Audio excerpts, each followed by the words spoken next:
E aí que tá, a gente precisa primeiro dar uma situação de como é que está a crise da igreja, como é que funciona a crise da igreja.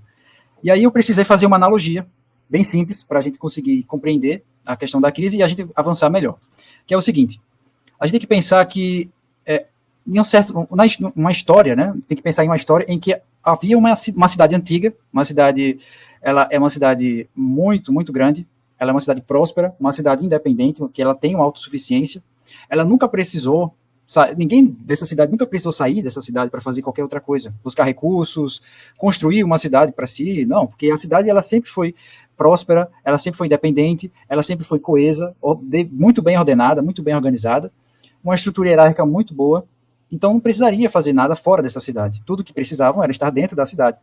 Contudo, desde que essa cidade foi construída, imaginem, sim, a cidade teve um bom criador. Um criador que ele planejou exatamente a cidade para que ela perdurasse por todos os tempos, que ela durasse por todo o tempo. Ela nunca vai deixar de existir.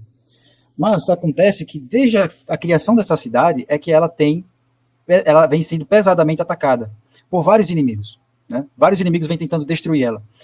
Em alguns momentos, esses inimigos eles conseguiram adentrar nessa cidade, conseguiram saquear alguns pontos da cidade, conseguiram destruir, conseguiram infiltrar alguns de seus soldados dentro da cidade, mas a cidade nunca foi destruída, nunca foi tomada, né? Ela nunca foi totalmente saqueada. Não, isso nunca aconteceu. Contudo, acontece em determinado momento que as pessoas dentro dessa cidade, elas começam a morrer, a padecer, a adoecer e morrer.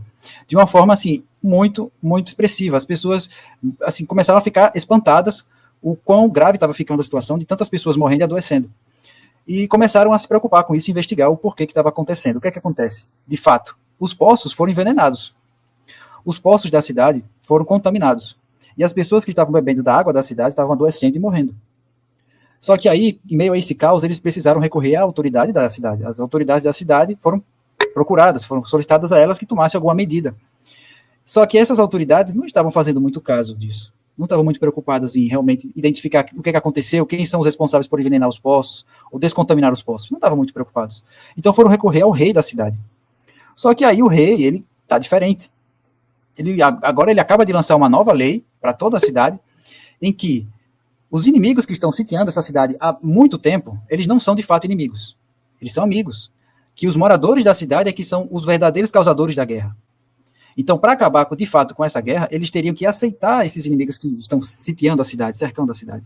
Tem que abrir os portões, deixar esses inimigos entrarem, abraçar eles, conviver com eles, se adaptar aos gostos deles e perder essa identidade que a cidade tem, que é própria dela, os costumes, as suas leis, a sua hierarquia, a sua estrutura, tudo isso vai ser abandonado em detrimento do inimigo que está cercando essa cidade.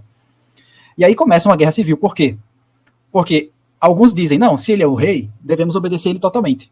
Não importa se ele diz que é para abrir os portões ou fechar os portões, não importa. É o rei, tem que ser obedecido. Outros dizem, não pode ser obedecido, porque todos os reis que governaram essa cidade nunca ensinaram isso. Pelo contrário, sempre disseram que não era para ninguém fazer amizade com quem está fora da cidade, não é para a gente aceitar os que estão fora da cidade. Se quisermos aceitar eles têm que se submeter à autoridade da nossa cidade. Eles têm que se render a nós. Eles não podem simplesmente entrar e a gente aceitar que eles vivam do jeito deles aqui. Eles têm que viver de acordo com o nosso jeito, com quem nós somos, com o que nós aprendemos. E há outros que disseram assim, não, ele é rei. Mas acontece assim, que nem tudo que esse rei fala a gente tem que obedecer. Como no caso de abrir os portões. A gente vai resistir a algumas ordens desse rei. Senhores, essa analogia, ela é basicamente a crise da igreja no Concílio Vaticano II. A cidade é a igreja católica, certo? Os poços é a doutrina que foi contaminada por aqueles que se infiltraram na estrutura da cidade, na estrutura da igreja. O povo somos nós, os leigos. Nós procuramos as autoridades para resolver o problema da apostasia, certo? O problema dos escândalos que estava acontecendo nas liturgias, nas missas, mas não estava sendo resolvido. Então, quando fomos olhar para o Papa, o Sumo Pontífice, o que acontece? Não, nós temos que mudar, nós temos que abandonar temos que abandonar a tradição, nós temos que mudar de acordo com o mundo, com o século, com a modernidade. Nós temos que tolerar aquilo que nós sempre resistimos, que nós sempre nos opomos, que é o modernismo, as heresias, os cismas que nós combatemos há séculos. Nós temos que deixar isso de lado, nós temos que concordar com isso tudo. Então, em frente a essa crise, nós vemos que não há um verdadeiro rei, um verdadeiro papa. Há um impostor no lugar. Então, a única solução, de fato, é compreender essa questão, certo? E se posicionar corretamente, que é o posicionamento sedevacantista. O posicionamento católico é o posicionamento sedevacantista, no qual fala que um papa não pode ensinar heresia. E é basicamente esse o contexto. Nós vivemos numa situação exatamente análoga a essa história. Então, passada essa questão da apresentação da crise, exatamente, não é uma questão de opinião, é um fato. A gente primeiro tem que identificar os inimigos, saber qual o meio combativo a ser empregado, e aí sim estabelecer a nossa postura, a postura sedevacantista. Então a gente compreende toda essa questão da crise, olha para a doutrina e vê que o posicionamento correto é o sedevacantista. Pode falar, Matheus. Antes de passar para o próximo slide, um pequeno comentário. Os inimigos da igreja viram que, por mais que a cidade estivesse sitiada, por mais que o ataque de fora para dentro causasse alguns danos, a cidadela, que é a cidade dentro da fortaleza, também aí representada pela parte mais alta, que tem uma fortaleza própria, essa aí não caía. E o único jeito de derrubar a cidadela é entrando na cidadela, fazendo uma nova cidadela que tem a aparência da cidadela antiga, que tem a casca da antiga igreja, sendo uma nova cidadela, um novo governo. Algo que não pertence a isto.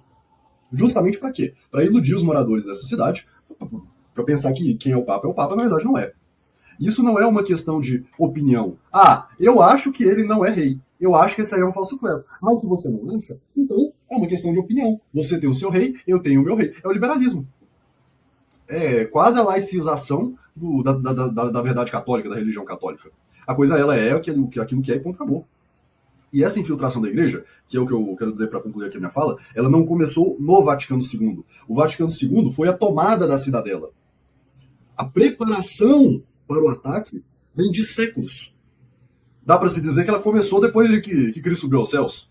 Não demorou ali muitos anos, já tinha gente tentando comprar ordem, já tinha infiltrado, gente que proclamava heresia. Agora, essa versão moderna que culminou no Vaticano II é uma revolução aí que, na sua fase mais próxima, tem aí 200 anos, uma fase um pouco mais distante já tem 500, 700 anos. E hoje nós vamos estudar com o Lucas uma preparação para a crise na igreja latina que começou há 1000 anos. O cisma do Oriente, a separação com as igrejas, o cisma das igrejas orientais, foi um processo que concluiu em 1054, quando o Papa e o Patriarca de Constantinopla se excomungaram mutuamente, saíram do Papa, etc.